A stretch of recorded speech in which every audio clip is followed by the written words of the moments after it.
So, hello guys, we are here and today we will discuss the one most important element on mechanical engineering. So, or you can say all the areas, all the fields like automobile industries, like aircraft industries, and like a lot of industries, shipbuildings, uh, towers, building structures, and a lot. So I am talking about the riveted joint. As you all seen on your screen, the discussing topic of the day is riveted joint, and very shortly I provide a brief detail about the riveted joint with a unique examples like a live example which I made for you. And so keep watching this video for the end, and if you really like this, then please press a like button for me.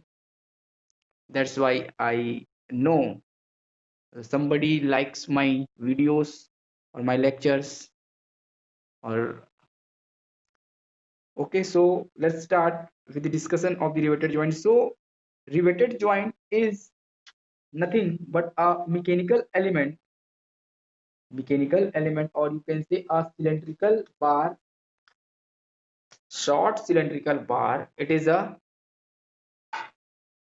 short cylindrical bar, short cylindrical bar with a head, with a head integral to it. That is very simple. If before I tell the much more detail about this, I will make a diagram for a riveted joint or simply a rivet. So like this is a head. Now this is your shank, or you can say a body, and this is your tail. Okay,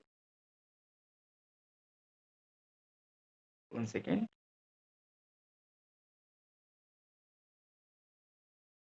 Okay, so this is a rivet. So I think all much of you understand what it is and where it is used. So आज जो है हम इसको बारीकी से analysis करने वाले हैं, इसके बारे में जानने वाले हैं ये क्यों इतना इम्पोर्टेंट है, why it is so important in our design industry. ठीक है, जैसे कि आपने बॉयलर सेल देखा होगा, प्रेशर वेजल्स देखे होंगे, वहां पर ये जॉइंट इतना इम्पोर्टेंट होता है ना, कि आपको कहीं पर लीक प्रूफ जॉइंट की जरूरत पड़ती है तो भी इसे आप इसका यूज कर सकते हैं। ओके, तो कहीं पर एकदम फ्लूट टाइप जॉइंट की जरूरत पड़ती है तो भी यूज कर सकते हैं। तो किससे यूज करेंगे, विच टाइप, कैसे कैसे टाइप से यूज करेंगे, वो हम आज डिस्कस करने वाले हैं। तो ये जो है आपका दिख रहा होगा आपको clear diagram of a rivet. So इसको हम बोलते हैं, ऊपर का जो पोर्शन कहलाता है वो हेड कहलाता है, और ये मिडिल वाला आपका जो पोर्शन होगा इसको हम बोलते हैं सैंक, और इसको बॉडी भी बोल सकते हैं। और ये जो लोअर पोर्शन कहलाता है it is the tail. So all of the part of the rivet. Okay, so actually rivet is a permanent, it is a permanent joint or fasteners which is widely used in, which is widely used in, used in, where we used in bridge structures, or you can say structural works. Okay, and automobile industry automation or automobile industry, aircraft industry and boiler cells and pressure vessels.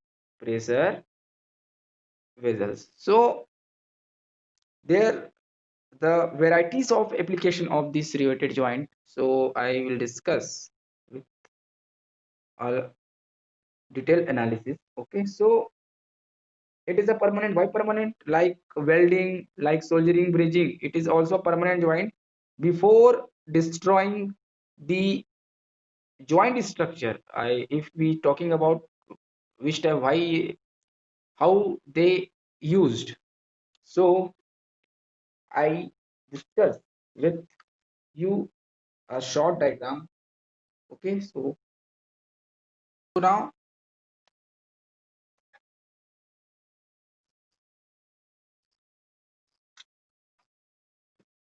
we understand its principle or its application with a unique example. So firstly, I draw a simple example like a plate. Suppose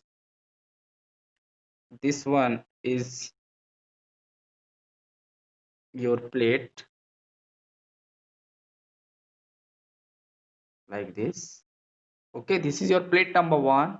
And if we have need to join two plates for a better strength or for our convenient in use, if we need some kind of other plates or other materials for our use or our application. So there are, suppose we have two plates like this one, okay, of same thickness and width and length, etc. Okay, so अब हमको यहाँ पर क्या करना है, इसको join करना है सपोज। तो हम इसको दो तरीके से ज्वाइन कर सकते हैं। There are two ways for joining this in case of the riveted joint.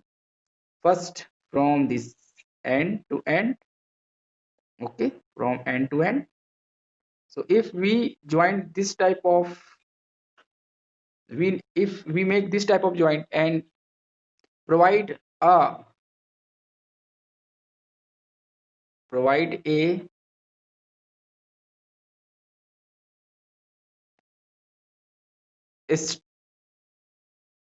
extra plates over here, okay, understand what I'm saying? I mean, we provide a cover plate for joining these two. So if they will come in contact, then they have a single plate, behave like a single plate, okay, like this.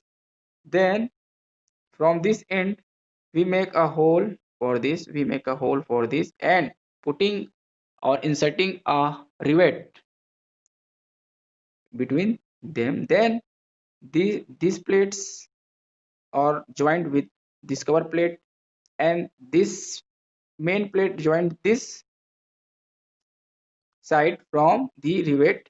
So now they behave like a single one, okay.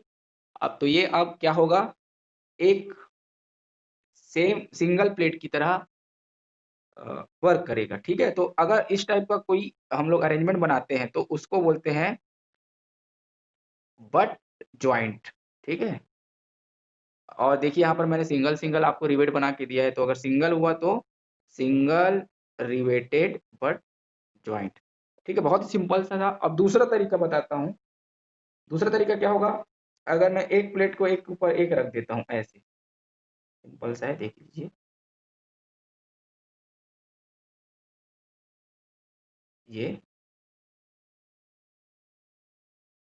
ये एक हो गया, है ना। ये एक plate में नीचे रख देता हूँ इस टाइप से, ये देखिए दो प्लेटें आपको दिख रही होगी, क्लियर। अब मैं यहाँ पर एक होल बना देता हूँ, ये देखिए। तो ये होल नीचे वाले भी प्लेट में भी रहेगा, और यहाँ पर मैं रिवेट इंसर्ट करा देता हूँ, ठीक है, इस टाइप से। तो जब इस टाइप का ज्वाइंट बनाया जाता है, जब दो प्लेटों को एक के ऊपर एक रख के, ठीक है, तो उसको बोला जाता है लैप ज्वाइंट। Lap joint. और देखिए यहाँ पर भी मैंने सिंगल रिवेट यूज किया है, तो इसको बोलेंगे single riveted lap joint. Single rivet का मतलब ये नहीं कि यहाँ पर मैंने एक ही रिवेट यूज किया है। इसका मतलब ये होता है कि मेरे पास सिर्फ एक रो या फिर एक कॉलम पे ही रिवेट है। यहाँ पर भी ये देखिए सिर्फ एक, या यहाँ पर अगर मैं दो यहाँ पर और बना देता यहाँ पर और, तो आप इसको डबल रिवेटेड बोलते। वैसे ही अगर मैं यहाँ पर एक और ज्वाइंट प्रोवाइड करा दूं, सिंगल रिवेटेड ही होगा, ठीक है। ये देखिए यहाँ पर भी करूंगा तो भी डबल हो जाएगा ये, क्योंकि एक प्लेट पे डबल पड़ रहा है इस वजह से, ठीक है। तो एक रो अगर होगा ऐसे, रो मान लीजिए 1, ए रो 2, अगर अलग अलग होगा तो इसको बोलते हैं, एक रो में जितने कितने भी हो सकते हैं, एक रो पे कितने भी हो सकते हैं, वैसे ही दूसरे रो पे भी हो सकते हैं सेम। तो उसको बोलेंगे, अगर एक रो में है तो सिंगल रिवेटेड, डबल में है तो डबल रिवेटेड, तीन में है तो ट्रिपल रिवेटेड, फोर में तो, ठीक है। ऐसा आपको बनाते जाना है। तो चलिए मैं एक एग्जांपल से इसके सारे टर्मिनोलॉजीज को समझाता हूँ, ठीक है, बहुत ही सिंपल सा। तो मैंने आप सभी के लिए एक ना सिंपल सा एग्जांपल तैयार करके रखा हुआ है, वो हम देखते हैं। तो सबसे पहले इसके मेथड्स के बारे में बता दूं, तो ये जो होता है दो मेथड से इसका काम होता है ना। एक हैंड रिवेटिंग और दूसरा होता है machine riveting. There are two methods, one is hand riveting and other one is machine riveting. So in this riveting, normally workers, or we can say that by the skilled person, okay, so ये जो rivet होता है वो हम लोग normally hammering के through हम लोग खुद से करते हैं, याद रखेंगे, ऐसे रख लेते हैं रिवेट को और हैमरिंग करते हैं तो ये हो जाता है। तो ये जो होता है ना, क्या होता है इसमें, सिंपल सा एक दो प्लेट को रखा जाता है पहले, है ना, मैंने आपको बताया था। सपोज ये दो प्लेटें आपकी हो गई, ये देखिए एक और एक, यहाँ पर दो प्लेटों को आपस में ऐसे रखा जाता है ना, और यहाँ पर होल या पहले से ड्रिल करके या सीधा, है ना, ड्रिल कर दिया जाता है, होल बना दिया जाता है। यहाँ पर नहीं लगेगा, सिर्फ यहाँ पर लगेगा ज्वाइंट पे। सो जब ये हैंड के थ्रू होता है, और यहाँ पर देखिए इस साइड भी वो निकलेगा उसका टेल टेल पोर्शन कैसे बनाया था, याद होगा आपको, इस तरीके से,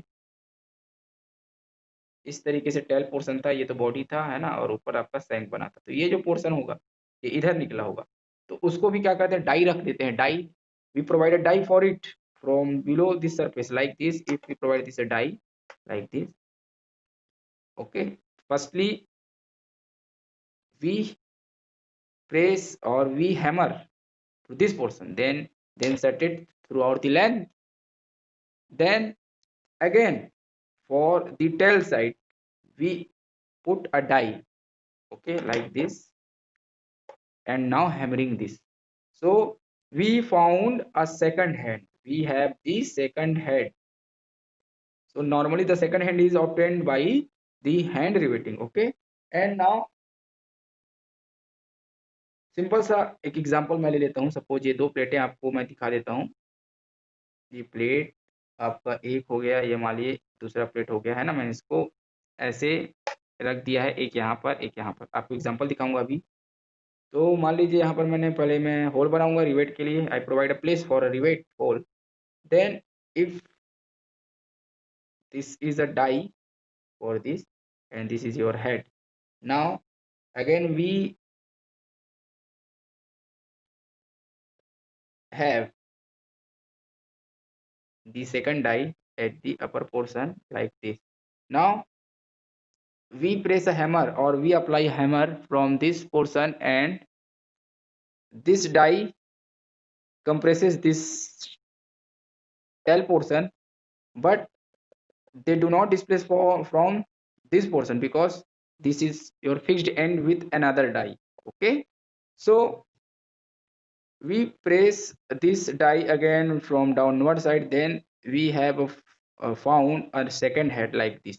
So this is your second head, okay, this one is your second head. Now we moving to the next. So the machine riveting is usually done, जो machine riveting होगा उसको, it is usually done by operated by the air, hydraulic or steam pressure, hydraulic और steam pressure. Okay, सो ये equipment जो होते हैं industries में, बड़ी बड़ी इंडस्ट्री में आपने देखा होगा लगा होता है, जैसे लाइक स्ट्रक्चरल, जहाँ पर भी आप काम करते हो, ऑटोमोबाइल हो जाए, कोई भी बिल्डिंग शिप बनानी हो या ब्रिजेस बनाने हो, वहां पर आपने देखा होगा।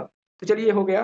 अब इसके बाकी जो टर्मिनोलॉजीज है इसको मैं डिटेल से समझा, इसका एप्लीकेशन बहुत ही सिंपल है, वो आपको डिस्क्रिप्शन में मिल जाएगा, आप देख लेंगे वहां से, ठीक है। तो it is used where we have to avoid the effort of temperature, used for heterogeneous material, used for aircraft structures, shipbuilding. So there are many applications for the riveted joint. Now there are different types of heads like this. This is your types of head. That is first number your snap head. Second one is your this type find you had this pen head. This one is your mushroom head. This one is your counter shank head. So there is a lot of types or head. Okay. Now we will discuss some terminologies regarding the riveted joint. So firstly, we need two plates and we discuss a lap joint right now. So we discuss firstly a lap joint, lap joint. So it is so simple and so easy to understand. Why? I have a plate like this, and firstly you forget these holes. Okay, this is a unriveted plate firstly. Then if we need to join these plates from these plates, so what are we doing now? So अब क्या करेंगे पता है, ये plate और ये plate, तो मैं बहुत सारी टर्मिनोलॉजीज को इसमें आपको बताने वाला हूँ, तो ध्यान से सुनेंगे क्या होता है, ठीक है। तो मैंने इसको रख दिया ऐसे। अब क्या होगा, ये देखिए मुझे इस प्लेट को जोड़ना है, देख लीजिए। तो मैंने देखो पहले से ज्वाइंट बना के रखा है, तो मैंने यहाँ पर ना टंग्स लिए हुए हैं, ये कील, ठीक है, ये लिया हुआ है, ये आप इसको मान के चलो ये रिवेट है। Okay, don't worry. अब सिंपल सा एक्सप्लेनेशन के लिए बता रहा हूँ। तो हम लोग क्या करेंगे, पहले तो हम लोग, मैंने बताया था दो प्लेट को आपको रखना था, बोला था कि नहीं, मैं बोला था आपको दो प्लेट को रखना है लाइक दिस। एक प्लेट हो गया और ये मान लीजिए आपका दूसरा प्लेट हो गया, इसको आपको रखना है। आप यहाँ से भी जोड़ सकते हैं और सेंटर। तो मैं अभी इसको लैप जॉइंट बता रहा हूँ, तो कैसे होगा देखिए। मैंने बताया था आपको, अगर जिसको जोड़ना है आप होल बनाएंगे, है ना, यहाँ पर भी होल बना देंगे, बिकॉज एक साथ करना है, ठीक है। तो इसको एक साथ ला के होल बनाएंगे। तो मैंने अलग अलग बनाए, देखो कैसे किया हूँ। इस पोर्शन को आप दिख रहा होगा, यहाँ पर होल है, ये आपको दिख रहा होगा क्लियर। ये देखिए ये मैंने बनाया है होल। तो ये देखिए इसको मैं समझाता हूँ आपको इजीली। ये टोटल जो होगा, ये मान लीजिए उसकी लेंथ हो जाएगी, ठीक है। ये पोर्शन विड्थ मान लो, और ये पोर्शन आपको दिख रहा होगा, ये देखिए थिकनेस कहलाएगा ये पोर्शन। अगेन यहाँ पर भी है। अब क्या करेंगे, मैंने होल बनाया, मैंने रेंडमली 3 होल्स ले लिए और एक ही रो लिया हुआ है, ये देखिए एक ही रो लिया हुआ है और 3 होल्स, इसका सेंटर लाइन, इसका सेंटर लाइन, ये। तो क्या होता है देखिए, ये आपका होल, ये आपका होल, ये आपका होल दिख रहा है, ठीक है। तो ये अगर डिस्टेंस मैं लूं ऐसे, ये देखिए सिंपल सा, चाहे आप ऐसे कर लो कोई दिक्कत नहीं है, एक रो बना दिया हूँ कॉलम ऐसे। और ये देखिए इसको अगर मैं डिस्टेंस को ऐसे काउंट करूं, अगर आपका ज्वाइंट इस तरीके से हुआ है तब, और इस तरीके से हुआ होगा तो ऐसे ज्वाइंट करूंगा, तो ये पिच कहलाएगा। P, pitch is the centre distance, centre to centre distance between the two adjacent holes of rivet या टू एडजेसेंट रिवेट्स, ठीक है। तो सेंटर टू सेंटर डिस्टेंस होता है पिच, बहुत ही सिंपल है। It is the distance from the centre of one rivet to the centre of next rivet measured parallel to the seam. देखिए सीम होगा इसी तरीके से बताया था, तो इसके पैरेलल इसको मेजर किया था, तो ये भी पिच कहलाएगा, याद रखेंगे। तो बहुत ही सिंपल सा है, पहला टर्म मैंने आपको बता दिया है राइट एप्लीकेशन से, ये हो गया आपका पिच, ठीक है। अब दूसरा बैक पिच क्या कहलाएगा, ये बताता हूँ आपको। ये आप, मैंने तो एक आपको होल बनाया, अगर मैं यहाँ पर एक और होल, एक और होल, एक और होल बना दूँ, ये देखिए बना दिया, तो ये वाला जो डिस्टेंस कहलाएगा, कैसे, वन रो का, है ना, distance from the rivet, centre to centre distance from the rivet of the first row to the nearest और the adjacent rivet of the second row, ये तो ये जो कहलाएगा, ये यहाँ का सेंटर से यहाँ का सेंटर, याद रखिए परपेंडिकुलर डिस्टेंस बोल सकते हैं ना, ये आपका या ये आपका पीबी कहलाएगा, बैक पिच। दूसरा आपका होता है बैक पिच, ठीक है, इसको और अच्छे से बता दूंगा। अब तीसरा डायगोनल पिच देखते हैं। तो अब प्लेट को मैं थोड़ा सा बड़ा कर देता हूँ आपके एक्सप्लेनेशन के लिए, उसके बाद उसको ज्वाइन करके बताऊंगा कैसे ज्वाइंट होता है, ठीक है। चलिए, प्लेट को अब मैं आपके लिए ऐसे रख देता हूँ, ये पहला प्लेट मान लिया है ना, और ये चलिए ये दूसरा प्लेट मान लिया। अब मुझे ज्वाइंट बनाना, चलिए एक यहाँ पर बना दिया, एक यहाँ पर, एक यहाँ पर, एक यहाँ पर, एक यहाँ पर, एक यहाँ पर। ये देखिए मैंने 3 आपके रोज यूज किए हैं, है ना, मान लीजिए।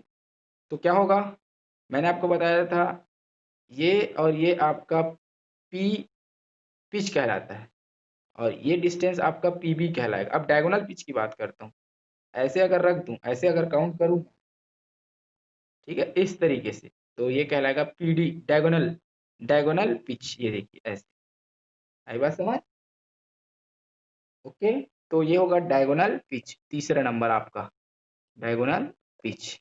अब मार्जिन बताता हूँ आपको, मार्जिन होता क्या है, चलिए। तो अब इसको मैं ज्वाइन कर देता हूँ। सबसे पहले तो कैसे ज्वाइन कर रहा हूँ देखिए, ये मैंने यहाँ पर भी होल बनाया हुआ है, तो ये देखिए,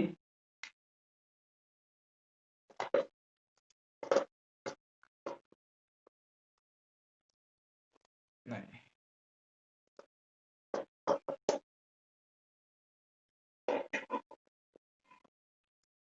ओके, लाइक दिस, देखिए ये 2 3 मैंने बनाए थे रिवेट्स, इसी को बोलते हैं रिवेट होल, इसको हम ड्रिल करते हैं। अब उसके बाद सेम साइज का मैंने रख दिया है। अब देखिए यहाँ पर मैंने टूल यूज किया पहले से, अब इसको ऐसे रख देंगे, है ना, ये देखिए ये मैंने रख दिया। अब मेरे पास तो कुछ है नहीं, तो फिलहाल एक सेकंड, इसको हम लोग हैमर से ऐसे, ठीक है। So this is done, okay, like this. So this is have enough strength for resisting any time of failure. सो अब क्या करेंगे, देखिए ये आपका मैंने बताया था क्या है, ये आपका टेल है, tail, this is your tail. So अब क्या करेंगे, इसको भी हम हैमर के थ्रू, देखिए यहाँ पर डाई रख सकते हैं, यहाँ पर डाई रख देंगे ऐसे, यहाँ पर एक डाई रख देंगे और इसको हैमरिंग करेंगे ऐसे। सो ये भी यहाँ पर हेड बनना चालू हो जाएगा, तो उसको बोलते हैं सेकंड हेड। बहुत ही सिंपल सा था, ठीक है। चलिए अब आगे बढ़ते हैं नेक्स्ट। तो एग्जांपल ओके था कि नहीं, अगर आपको समझ में नहीं आया होगा तो एक बार और आप मेरे को कमेंट करके बताएं, मैं आपको और अच्छे से बता सकता हूँ इसके बारे में, तो कोई दिक्कत नहीं। चलिए अब क्या करना है नेक्स्ट, अपने को एक और 2 चीजों की, अच्छा मार्जिन के बारे में बताया। तो ये देखिए मार्जिन क्या होता है, M, distance from the centre of the rivet to the nearest edge. अब देखिए ये यहाँ पर आपको दिख रहा होगा, तो इसका दूरी बहुत कम दिख रहा है एज कंपेयर टू इसके, ये देखिए इसका दूरी ज्यादा है, तो आप इसको एम मान सकते हैं margin.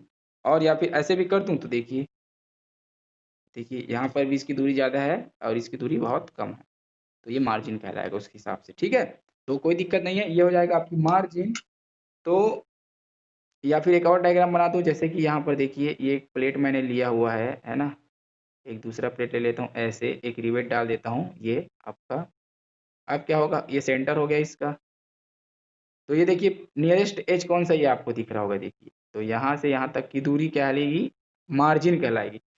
Margin is defined as the distance from the centre और centre of the rivet to the nearest edge of any plate. ये एज हो सकता है, तो ये एज, ये भी एज होगा, तो आप कोई भी जो पास वाला एज होगा उससे उसकी दूरी नापेंगे, और इसको ऐसे देखना पड़ेगा, देखिए यहाँ से आपको ये दिख रहा होगा, है ना, हमने प्लेट को ऐसे रखा हुआ है अपने देखने के लिए, तो आपको क्लियर से देखो डिस्टेंस दिख रहा होगा, कौन सी प्लेट की दिख रही है, ये या ये, तो जो भी होगा वो मार्जिन कहलाएगा। चलिए बहुत सिंपल सा था, अब आगे बढ़ते हैं हम। आगे एक और चैन रिवेटिंग और जिग जैग रिवेटिंग के बारे में बताने वाला हूँ, क्योंकि क्वेश्चन इसी से ही पूछा जाता है। So what is chain riveting and zig zag riveting? So suppose we consider this plate again, okay, and if we make a hole like this in series or same distances, so This one is called your chain riveting. Chain riveting.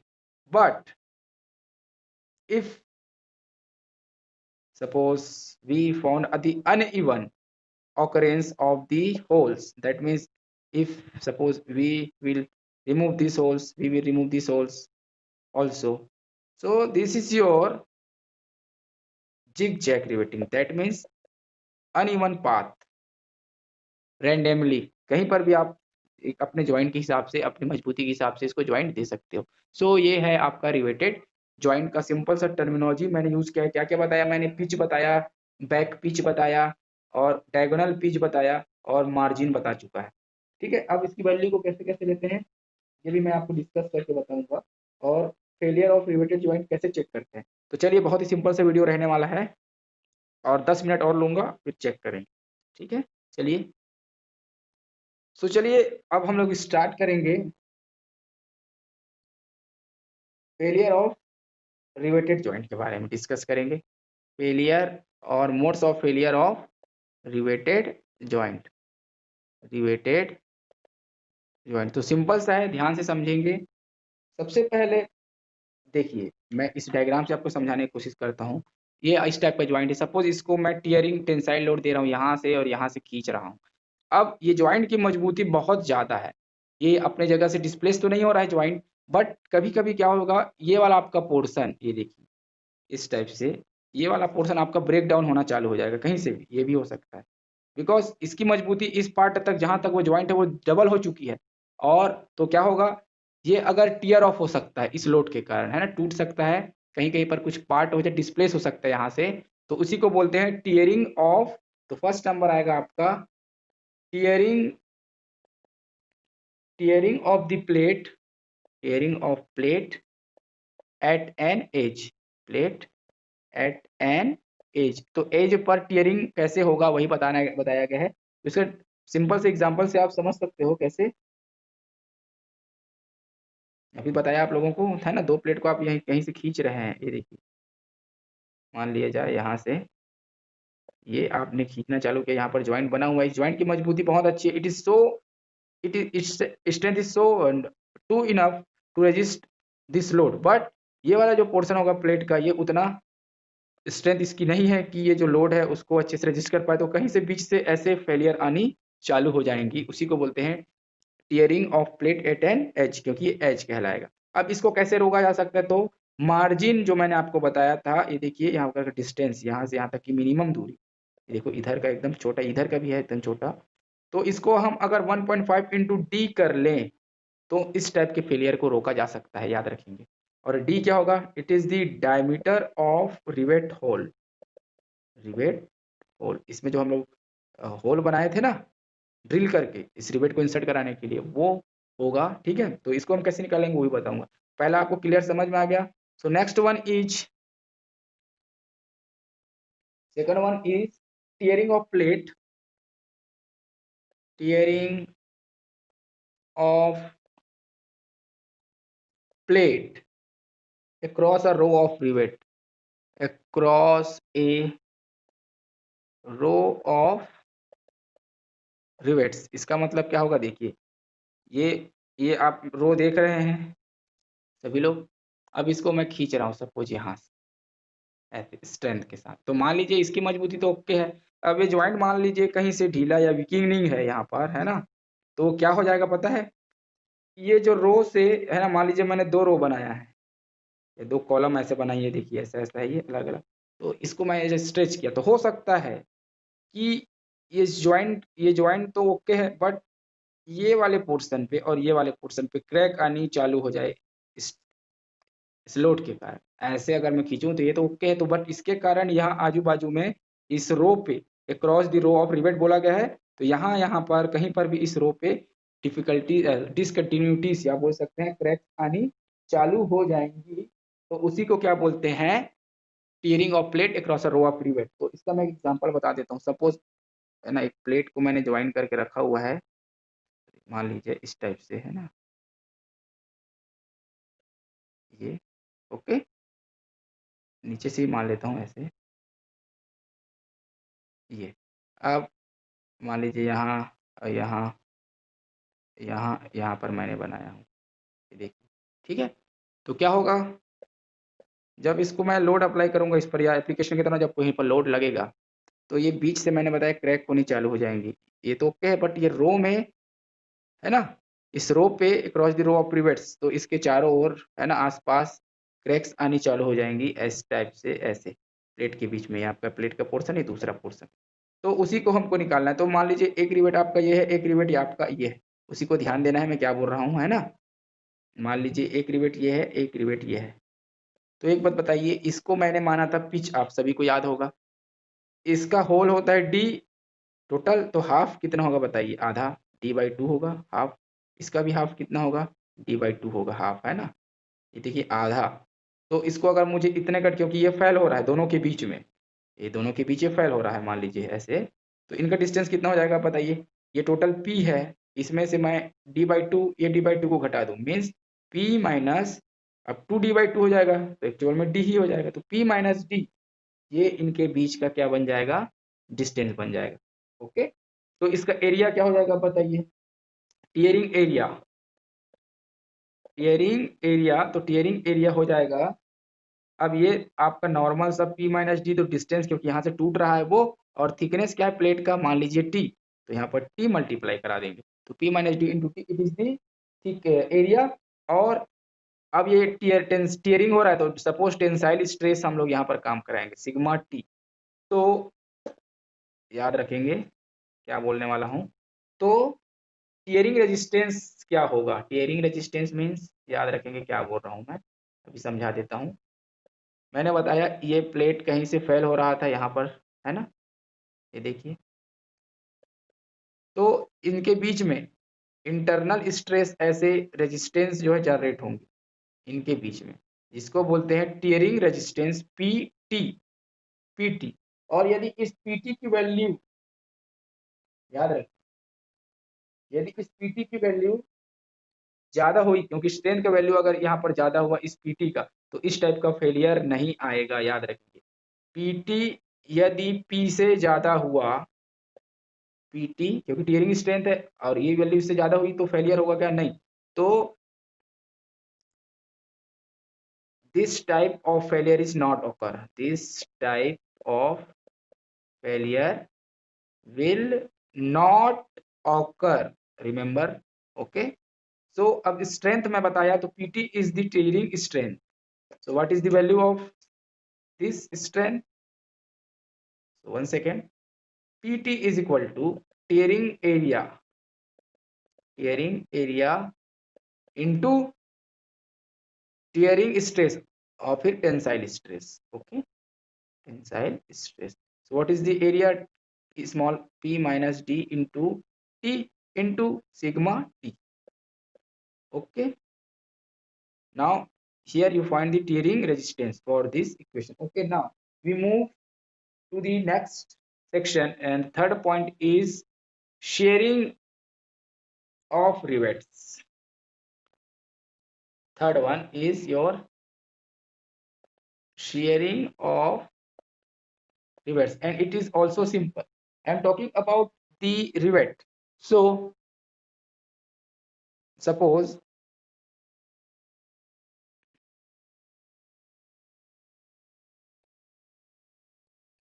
you can take any type of rivets, okay, like this. Suppose I take a circular rivet, okay, like this. So if some kind of shear stress means the tangential stresses or tangential load, tangential the stresses because of the tangential load, okay, and which is parallel, sorry, which is same but opposite in direction. So ये देखिए अगर इस type का होगा, कहीं पर act करता है, तो ये यहाँ से फेल हो सकता है, इस जगह से फेल हो सकता है, तो कैसे कैसे टूट सकता है ये देखिए, आपको बता देता हूँ। ये एक फेलियर यहाँ से भी हो सकता है आपका, दूसरा ये देखिए ये ऐसे भी हो सकता है, और तीसरा इससे छोटा सा था, ये देखिए ये ऐसे हो सकता है। ओके, तो ये जब होता है इस टाइप का, ये देखिए यहाँ पर फेलियर हो रहा है कि नहीं, तो ये बिकॉज ऑफ शेयर के कारण होता है, शेयर के कारण। अगर दो ऐसे जगह से टूटा तो first share second share. Double share कहलाएगा एक ही जगह से ब्रेक हुआ, सपोज ये एक में रहेगा एक ही जगह टूटा तो सिंगल शेयर कहलाएगा। ठीक है, अब क्या होता है कि ये देखिए यहाँ पर भी ये वैल्यू यहाँ पर स्टेसेस एक्ट करेंगे, तो इसको कैसे रोका जा सकता है याद रखेंगे, इसको हम यदि वैल्यू शेयरिंग स्ट्रेंथ की वैल्यू पीएस की वैल्यू, देखिए पीएस की वैल्यू अब ज्यादा हम लोग नहीं ले सकते, तो यदि पीएस की वैल्यू ज्यादा पाई जाती है यहाँ पर अप्लाइड लोड से, तो ये अपने आप शेयर ऑफ हो जाएगा। ठीक है, अपने आप, क्योंकि लोड तो लग ही रही है, तो ये अगर क्या हो जाएगी, कौन सी वैल्यू, ये अपने आप टूटने वाली वैल्यू पीएस, ये अगर ज्यादा होगा तो ये अपने आप शेयर ऑफ हो जाएगा। ठीक है, तो इसको कैसे रोका जा सकता है तो उसको भी बताते हैं। चलिए, तो सबसे पहले शेयरिंग एरिया बताइए, तो ये बताओ इसका डायमीटर आपको तो डी मिलेगा ही, स्मॉल डी, तो shearing area A S, shearing area is equal to pi by 4 into D square, it is the area, and if we multiply this with a tau, then it becomes your shearing strength ps. Okay, so it is the shear stress, and if you use n number of rivets per pitch length, then shearing strength become n into pi by 4 into t square into tau. This is your equation, and you find the shearing strength from this equation. Right now, if in the question we found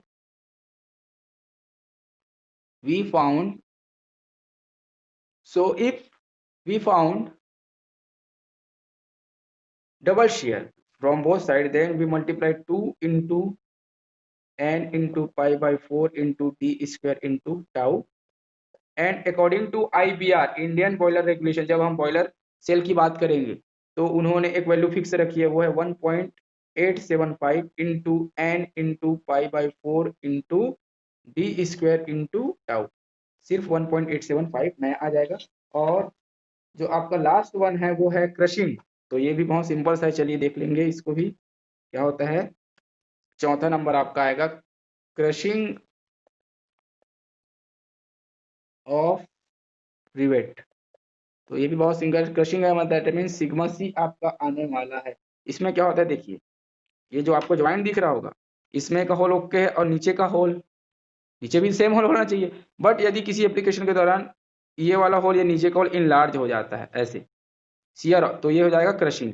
ठीक है, मतलब ये अगर आपका एक plate है, मान लीजिए एक ही प्लेट को मैं लेके समझा रहा हूँ, है ना, एक ही प्लेट को, चलिए एक तो नीचे है आपका, इसको समझ जाएंगे, मान लीजिए यहाँ पर ज्वाइंट है, ये लोड तो लग रहा है, तो ये लोड के कारण क्या होगा, इस ज्वाइंट पर इंटरनल स्ट्रेसेस आएंगे, ऐसे ये होल है, ये ऐसे कंप्रेसिव स्ट्रेस बोलेंगे, लोकलाइज्ड कंप्रेसिव स्ट्रेस, तो इसके कारण इसका जो साइज होगा होल का वो बढ़ जाएगा, तो वो हो जाएगा क्रशिंग के कारण। अब तो एरिया क्या हो जाएगा क्रशिंग का, ये चूंकि डी था और थिकनेस था प्लेट का टी, तो एरिया ऑफ क्रशिंग एरिया हो जाएगा डी इंटू टी, और अगर मैं N number of rivets use करूं तो क्या हो जाएगा, ये N into D into T हो जाएगा एरिया। तो स्ट्रेस क्या हो जाएगी बताइए, sorry, crushing strength P C is equal to हो जाएगा आपका N into T is the area into sigma C, that is crushing stress. Okay, so it is so simple. Now how to find, if, one second, if the value of, if the value of pc, that means crushing strength is higher than the p, yes of course because this is the localized compressive stress, और यदि इसकी value ज्यादा हो जाती है तो ये तो फैलेगा ही फैलेगा, तो इस वजह से इस टाइप का फेलियर होता है, तो पीसी की वैल्यू कम होनी चाहिए ऐसे। ठीक है, अगर ज्यादा होगी तो क्या हो जाएगा, फेलियर हो जाएगा। चलिए अब इसकी एफिशिएंसी कैसे चेक करते हैं, आपका लास्ट है आज के लेक्चर का, how to check the efficiency of riveted joint. So it is check by counting the value of all the resistance, least of pt, ps and pc, that means steering strength I already discussed earlier, shearing strength and crushing strength divided by P. So what is this P? This is the strength of unriveted joint. Strength of unriveted joint. Okay, this is the strength of unriveted joint, and it is determined by small p into T into sigma T, because there is no hole, so no D is available, so only P into T, that is pitch into thickness into sigma T. So क्या करेंगे यहाँ पर पता है आप लोग, जो मैंने वैल्यू बताया PT PS और PC तीनों का फॉर्मूला बताया था, सबको देखोगे सबसे लिस्ट कौन सा है. So if you found least minimum from between this three, then you choose here. If we found, मान लीजिए हमारे क्वेश्चन में PT सबसे छोटी है, तो PT को हम लेंगे. ठीक है, जैसे कि मान लो PT ये 100 है, ये 200 है, ये 300 है, सबसे छोटा कौन सा है? PT है. तो यहाँ पर हम लेंगे PT और इस P की वैल्यू तो यहाँ से निकाल लेंगे. ठीक है, तो आपकी एफिशिएंसी आ जाएगी. ठीक है, और लास्ट टाइम उसको इंटू 100 करेंगे तो परसेंटेज में निकल जाएगा. तो एक्चुअल में 85% efficiency is the best for the boiler shell according to IBR, Indian boiler regulation के हिसाब से. जो एफिशिएंसी होगी, है ना, लैप ज्वाइंट किसकी, रिवेट ज्वाइंट, वो 85% को बेस्ट माना गया है. सो उम्मीद करता हूँ ये वीडियो आपको अच्छा लगा होगा. So please please if you really like this, then please subscribe, share and like my videos. Thank you.